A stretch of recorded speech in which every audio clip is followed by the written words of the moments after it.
Danielle stared at the ceiling from the narrow bed, her eyelids heavy. No matter how many hours she spent in the clinic, she could never quite find rest.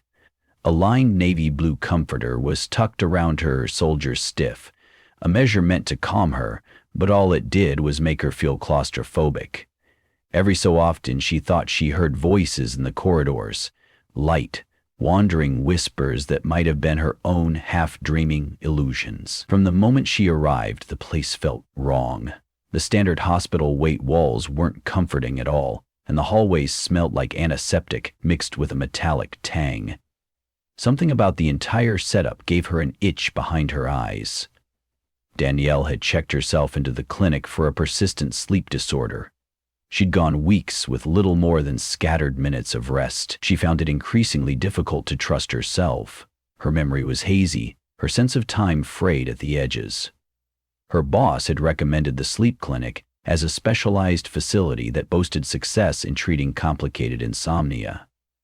The moment she passed through the glass doors, she noted how the bright lights overhead glared down, giving her nauseating vertigo. A doctor she had never heard of greeted her with a too-pleasant smile, leading her to a small examination room where they hooked sensors all over her temples, wrists, and chest.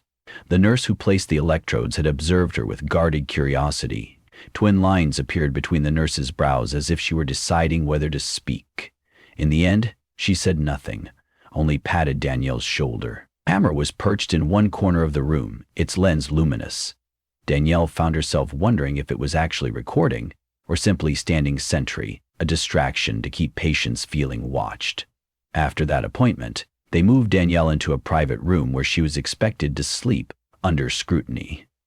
The promise was that they could study her brain waves and help her discover the root of her insomnia, but she couldn't shake the feeling that something was off.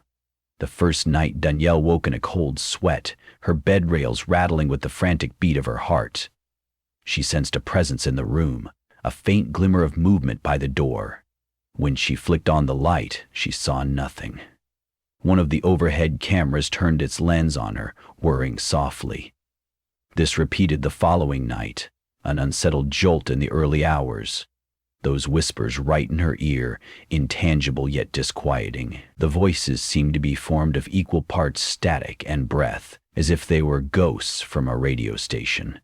She tried to block them out, pressing her pillow over her ears, but they grew louder, words half-formed and indecipherable. On the third day, she decided to talk with the on-site psychologist, Dr. Myers. He was a thick-set man with wire-rimmed glasses and a measured smile. His voice was slow, lulling, and he asked about her perceptions throughout the day, the tone of her dreams, and the shape of the voices she heard. Like so many times before, Danielle stretched the truth only to the point of not sounding unhinged. She avoided describing the furious, shrieking pitch of the voices, or how sometimes they seemed to say her name, Danielle Lee, echoing in a rattling hush. Instead, she said she felt afraid, had trouble breathing, and worried she might be hallucinating. Dr. Meyer scribbled on a clipboard, nodding.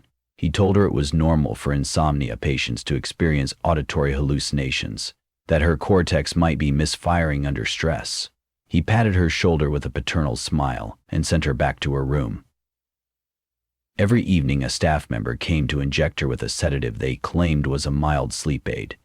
The same nurse who'd placed the electrodes administered the shot. Danielle squinted at the label, noticing the lettering had been scratched off, replaced by an illegible code. Each time, the fluid had a pale greenish tint. She searched for the brand name but never found one. Despite the injection, the voices didn't leave her alone. She felt them pressing closer against the corners of her mind. One night, Danielle decided to resist the medication. She feigned sleep and then carefully walked to the sink, pressing an index finger into her throat to force herself to vomit. She wasn't entirely sure if that would eliminate the drug from her system, but she felt a purge was her only option. A moment's respite, perhaps. After rinsing her mouth, she wandered the corridors in her socks, conscious that an alarm might sound at any moment. The hallways were deserted and murky, lit by low-wattage bulbs that flickered. She paused near a thick metal door with a restricted sign, noticing a faint crack under the frame that glowed a sterile white. Leaning closer, she tried to listen for footsteps, but she heard something else, the same ghostly murmur from her room, only sharper. Distinct. She pressed her ear to the cold metal surface. She heard her name, first as a faint gasp, then as a hypnotic chant. Danielle? Her heart drummed against her ribs. She pulled away, her entire body tense, but the voices kept chanting, no less urgent, though muffled by the door. Overcome by curiosity, she glanced around for any staff. Seeing no one, she jiggled the handle. It was locked. Desperate to quell the sense of dread ballooning inside her, Danielle scurried back to her room. The camera lens followed her every movement. She slammed the door shut, pressed her back to it, and tried to slow her breathing.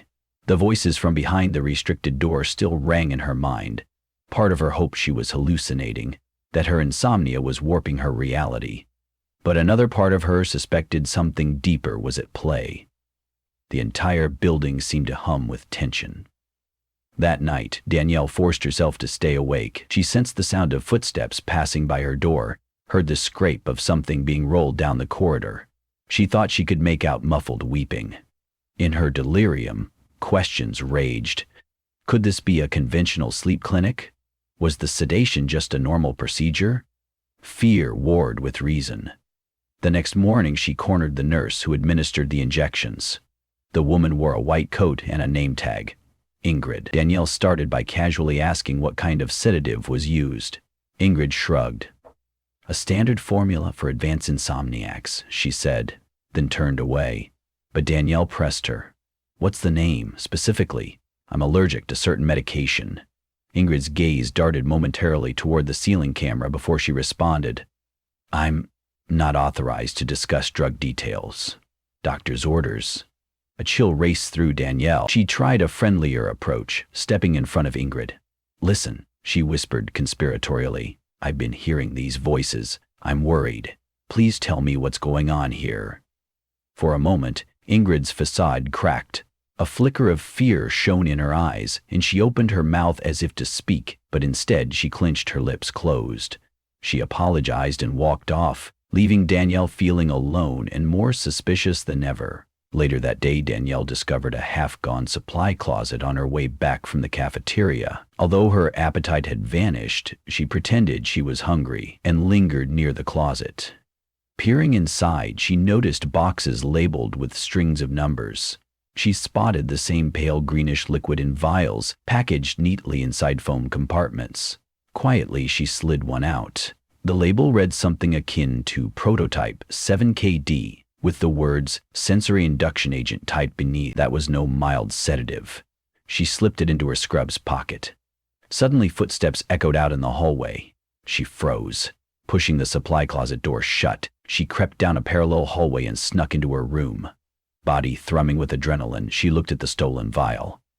Sensory induction agent.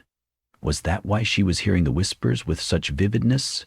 Were they being induced by this drug? As evening arrived, Danielle braced herself for another injection. This time, she decided to outwardly accept it. Ingrid came, greeting her with a stiff nod. Danielle rolled up her sleeve, feeling the prick of the needle, feigning compliance. After Ingrid left, Danielle tried to regurgitate the drug again in the bathroom. A primal dread fueled her determination. She spent her evening planning. Whatever was locked behind that restricted door, it was connected to her vision. She needed to see it for herself. At midnight, she slipped on a pair of running shoes she'd brought from home. The clinic lights were dimmed. Shouldering her robe, she tiptoed through the corridor, pausing every few steps to listen. The cameras overhead panned in slow arcs, but she had memorized their blind spots over the past few nights. At the end of the hallway, she reached the locked metal door. She considered how to open it. Amid the hush, she heard footsteps down the corridor. Swiftly, she ducked around a corner. Dr. Myers approached the door, scanning a keycard. He swung the door open and stepped inside. Danielle waited until she heard the door close with a clang. Then, on quiet feet, she hurried forward, wedging her foot into the jamb just before it clicked. She held her breath as the door jammed slightly, and she managed to slip through into a corridor that sloped downward. She found herself in a labyrinth of subterranean hallways. Fluorescent strips hummed overhead. Several rooms branched off to the sides, each door bearing a small rectangular window. She passed one and glimpsed a figure strapped to a bed, wires bristling from every limb. The air was stifling with the smell of surgical antiseptic. Her heart trembled. If she was caught down here. She collected herself and pressed on, careful to peer into each window. In the fourth room she approached, she saw a woman wearing a hospital gown. The woman's eyes flicked back and forth as if in REM sleep, yet she was upright in a chair, head lolling side to side. An IV drip fed into her arm. A swirl of voices filled the air, though it was unclear if their source was actual or in Danielle's head. She heard that intangible chant again, only now it seemed stronger, as if it were literally emanating from this hidden floor. Danielle eased her hand against her temple, pressing lightly, trying not to succumb to the wave of dizziness that folded over her. She turned a corner and ran into Dr. Myers. He volunteered a sympathetic smile that didn't reach his eyes. "You're not authorized to be here," he said quietly, but there was no scolding in his tone. Instead, there was something else, an unsettling calm. Before Danielle could answer, he added, "You must be full of questions." She glanced around, searching for an escape, but Myers held out a hand. No, it's all right. You're clearly resourceful. I realize how it must look." He gestured to the doors, from behind which came the faint hum of machinery and the whimpers of half-conscious patients. "This facility extends beyond a simple sleep clinic. We're working on advanced research into the hidden layers of consciousness, using certain neurostimulating compounds. We believe they can open doorways to repressed memories, even shared mental planes." He studied her reaction. "Of course, these experiments are fully in line with the higher objectives of the Institute. We plan to reduce the burden of mental illness worldwide, but to get there, well, we need to test these agents on real patients." Danielle felt her skin crawl at his words. "You're using us as lab rats." He sighed. "We prefer the term voluntary test subjects. You signed a waiver upon admission. You did read it fully, didn't you?" A knowing smirk curved his lips, as if he already knew the answer. People often sign medical forms blindly, trusting that no harm would come to them. "They didn't mention the sedation was experimental," Danielle hissed, "nor the fact that you keep patients strapped in, subject to who knows what down here. This is monstrous." Dr. Myers stepped closer, voice lowering. "I understand your alarm, but I ask you, are these whispers truly negative, or might they be the result of unlocking your deeper self? So many patients come here with torment locked in their subconscious minds. We're giving them a chance to voice their fears, to unearth hidden trauma. We are forging the next frontier of psychotherapy. Yes, it's messy, but breakthroughs always are." Danielle felt her insides coil in revulsion. She recalled the voices that had tormented her. They didn't feel like healing experiences. They felt like an assault. They hissed and circled, pressing into her mind. She remembered how the sedation made her nauseous, how the staff avoided any semblance of direct answers. She wasn't convinced. Shaking her head, she gestured to the locked rooms. "They're not free to leave. That's not therapy, it's imprisonment." His smile grew strained. "These are severe cases, people whose mental states could be a danger to themselves or others. To ensure their safety, we keep them under close observation. One day, they'll thank us." Before she could respond, the lights overhead flickered. Dr. Myers cocked his head, as if listening to something. They're a bit restless tonight," he said softly, as though speaking about children. "Our sedation can only do so much to calm the awakened mind. This new compound can spark a chain reaction we still don't fully control." That instant, an ear-splitting shriek erupted down the hallway, followed by a burst of frantic banging. Danielle tensed. She met Myers' gaze. He regarded her with a clinical detachment. "I must attend to that," he said. "You, Miss Crane, must return to your room. Rest is vital. We can talk more tomorrow if you'd like." He stepped around her, heading briskly toward the commotion, leaving her to stand in that sterile hall, uncertain whether to surrender or to run deeper into the maze. Her instincts flared, urging her to escape. She strode forward, away from my ears, searching for the exit. The corridor twisted left and right. She passed more locked doors and shuttered windows. Finally, she found a stairwell labeled Maintenance. She tugged the handle locked. She scoured the walls for some kind of keycard panel but saw none. Her heart hammered. She was trapped. The hush that had descended behind the doctor's footsteps felt oppressive. As Danielle stood there, the whispering returned, streaming in from nowhere. She closed her eyes, focusing on the sound. It felt insistent, guiding her. Could it be the sedative warping her senses, or were these voices from actual patients? She ventured to one of the doors and put her ear against it. The whisper was clearer now. It spoke words she recognized. "We lost ourselves. He's controlling it. Don't trust him. Let us out." She tried the handle. This time, it moved. Pushing the door open, she found a single occupant, a pale woman with sunken cheeks and sores on her forearms from repeated IV insertions. The woman's eyes flicked up, unfocused at first, then locking on Danielle. "He's using us," she rasped, her voice half choked. "We can't escape. You can't escape either." A pang of empathy cut through Danielle. She quickly stepped into the room. "Let me help you," she whispered.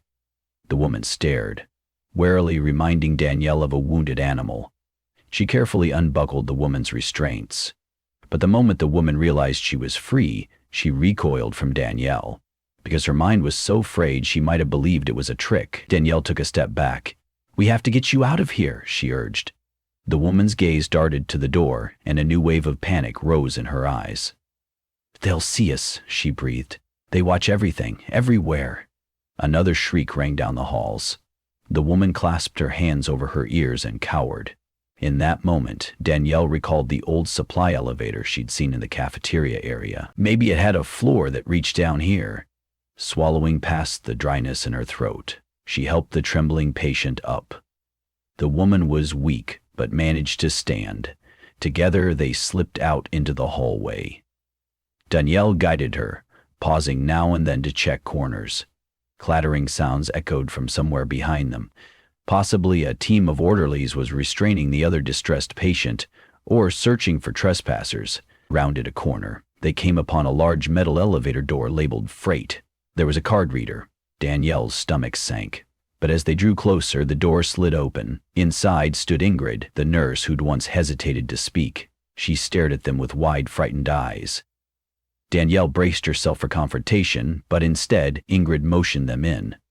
"Hurry," she hissed, then slapped the button to close the doors. The interior of the freight elevator was dimly lit, the overhead bulb flickering. The woman Danielle had freed shrank into a corner, hugging her arms around herself. "What are you doing?" Danielle whispered. "Won't they catch you?"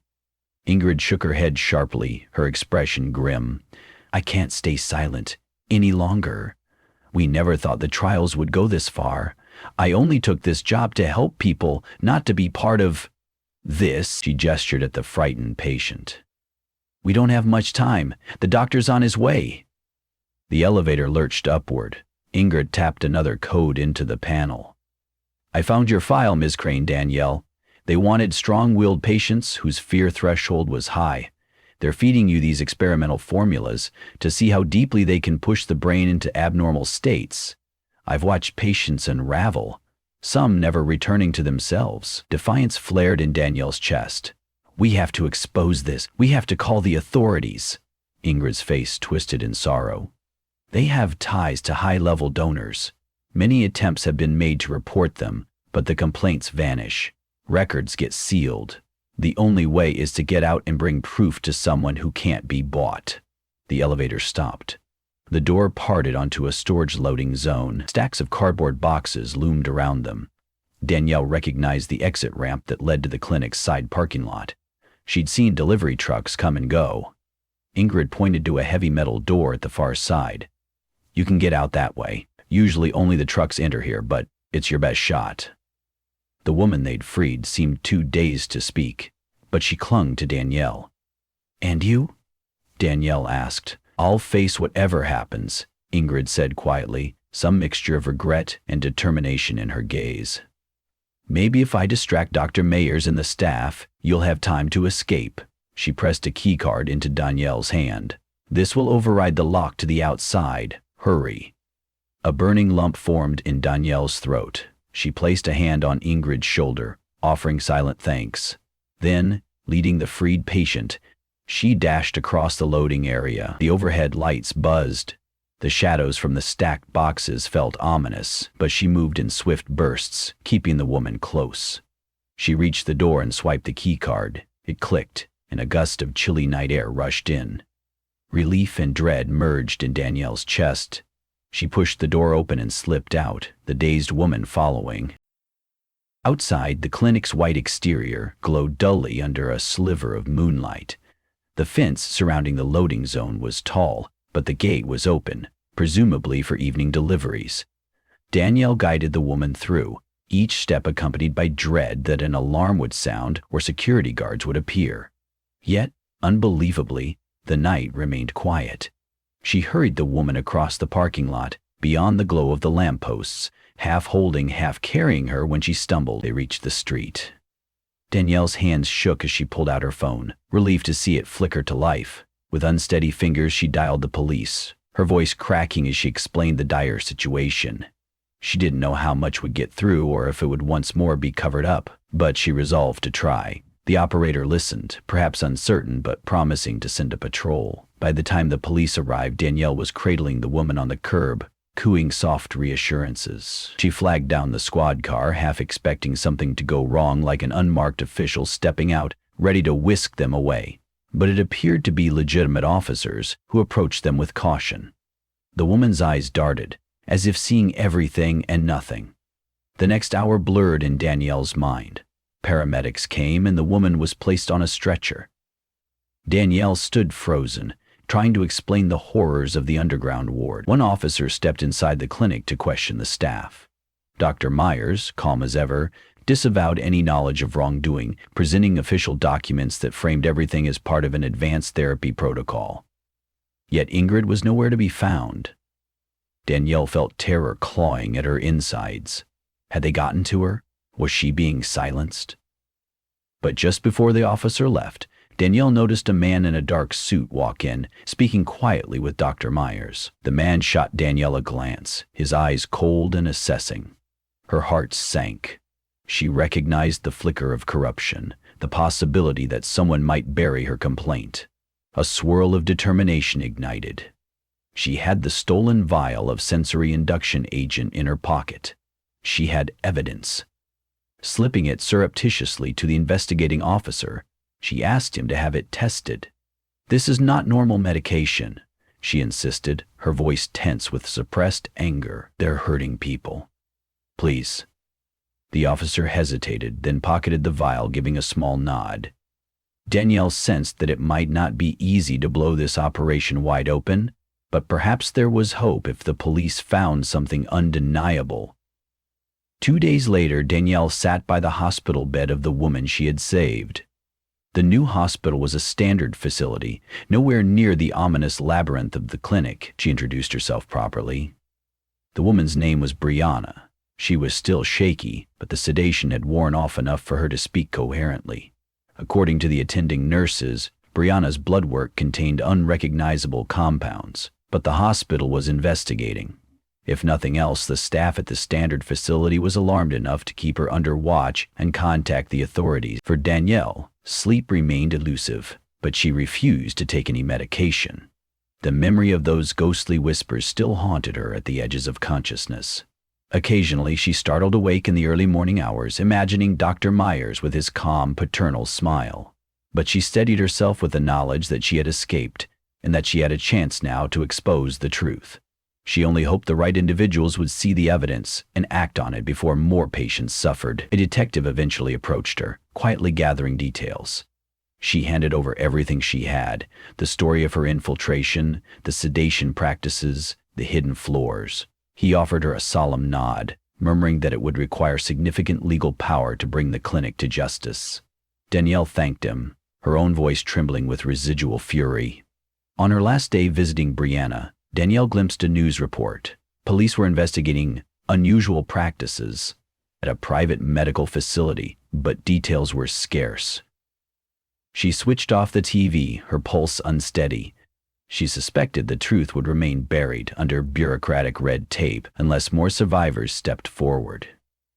But she had done her part. When the whispers came to her at night, she no longer listened passively. She recognized that fear was the ultimate tool of control, and she would not succumb to it again. She left Brianna's side with a slight smile, grateful that the voices had led her to unravel at least part of the clinic's cruel operation. Deep inside, she knew the fight wasn't over. Whether through official channels or the court of public opinion, she intended to keep shining a light on that place, forcing them to confront the atrocities they had tried to hide underground. Each step forward felt uncertain, but at least now she walked freely. And perhaps that was the first victory. She only hoped others would one day escape the clinic's sinister whispers, discovering the truth before it was too late.